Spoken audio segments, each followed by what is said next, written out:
In this guide, I'm going to walk you through how you can make netherite tools here in Minecraft. Now before we do dive into this video, make sure to like the video and subscribe to the channel with all notifications on. It really does help out the channel and lets us know that you want more content like this. We'd greatly appreciate it. Now if you don't know what netherite tools are, they are some of the strongest and most durable tools in the entire game. Here's exactly how you can make one. First things first, get a crafting table down.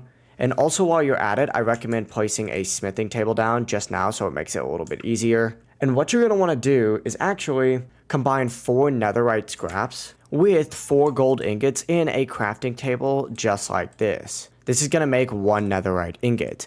From here, you're going to want to go ahead and go to the smithing table. And what you're going to want to do is first place the netherite upgrade, which you can actually find within the nether, whatever diamond tool you would like, and then a netherite ingot just like so. And you're going to be able to craft any netherite tool or armor piece you would like. In my case, I just made a netherite sword. But yeah, that's how you can craft one of the best tools here in Minecraft. If you do have any questions, don't hesitate to ask us down in the comment section below. And before you do leave this video, make sure to like the video and subscribe to the channel with all notifications on. It really does help with the channel and lets us know that you want more Minecraft content just like this. Have a great rest of your day. Peace.